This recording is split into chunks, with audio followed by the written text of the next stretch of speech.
We all have something we love to do. It might simply be a hobby you do in your spare time, or even something you feel deeply passionate about. Whatever it is, it took some time and you had to be patient following the steps. It might not be something that is the quickest thing to learn, but if you follow simple guidelines, it will make your experience a little bit easier, and it might turn into your new favorite hobby. So tennis basically got started from the French monks around the 11th century. The game later spread to England. It was very popular.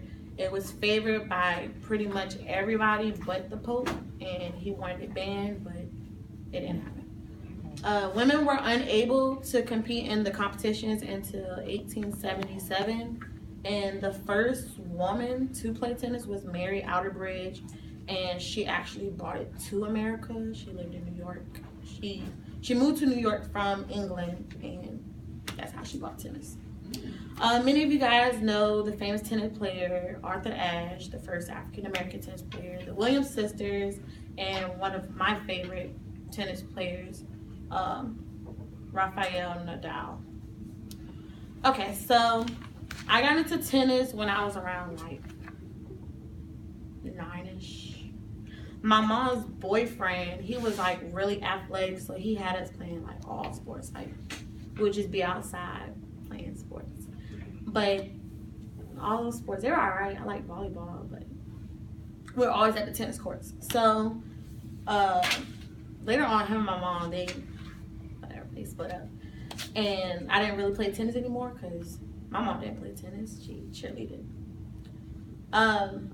When I got to middle school, I saw you ever been like in your hallways, you see all the sports flyers up, like saying when conditioning is. So I was like, okay, I'm gonna play something in middle school. So I tried track. It was all right. The track teacher, his breath was not okay, so that didn't last long. So, and I didn't like to run that much. So then I tried out for softball, right? So I'm up next to bat. I don't know how to play softball. It's not something I learned how to play. And the ball, it hit my thumb.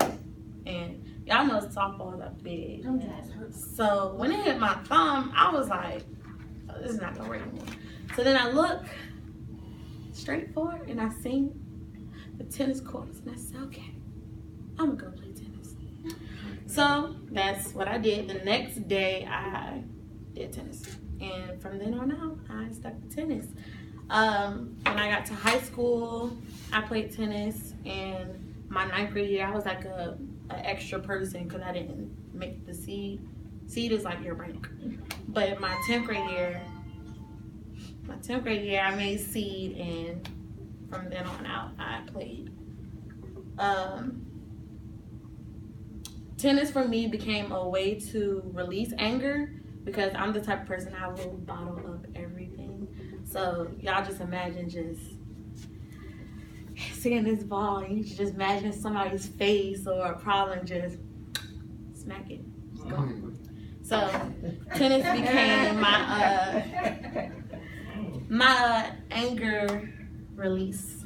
So today I'm gonna tell you guys how to get started with tennis and play with strategy. Okay, so this is a tennis ball, everybody. It's my favorite tennis ball. My only pink tennis ball. And this is a tennis racket, all right? So you have your continental grip, and this is like for when you serve. So you basically just kind of hold your hand where it's like a V around this part, and yeah. Then you have your Eastern grip, and it's more like your hands on facing the flat part, and that's for like hitting the ball. Okay, cool. So to serve the ball, we're gonna act like this is like a baseline, and you can't step over this line or it's a foot fault and you have to serve again, and yeah. You angle your foot towards the court that you're trying to hit to. So if you're standing on the left side, you need to be serving to the right side. Standing on the right side, serve to the left side. So you do that. You have your feet towards, you toss the ball. I can't toss that high because I'll probably, yeah. But when the ball hits about like here, you just follow through. It's just that simple. You just toss the ball and follow through. Okay? If you hit the ball out, it's a fault. You have to serve again. If you hit the ball out the second time, your opponent gets the point. If you hit the ball and it hits the net, it's a let, and you get to serve again. Once you successfully get the ball over the court, depending on if you're a really good server, they might not hit the ball back, and if they do hit the ball back, it's probably out of control and it goes out. But if your serve is just like a regular serve, then more than likely they will hit the ball back. So now if you know how to serve, you're gonna need to know how to hit the ball back to your opponent. Okay? So once the ball gets back to you, the ball should bounce. Don't let it bounce like this, because it'll be a double bounce and you lose that point. So the ball bounce, when it gets like where your hip level is, you would take your racket and you will follow through. That is a forehand.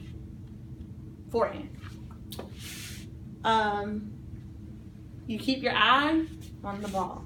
Don't look at the birds. Don't look at your opponent. Well, you can look at your opponent. Well, yeah, look at your opponent. But keep your eye on the ball.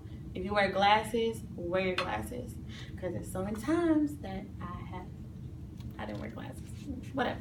So hit the ball back to your opponent. You guys will start a rally. Rally is when the ball goes back and forth. You're going to get tired of doing a rally. Somebody's going to eventually try to get the winning point. So play with strategy. Watch what your opponent does. And you see that your opponent does one move consistently, do the opposite.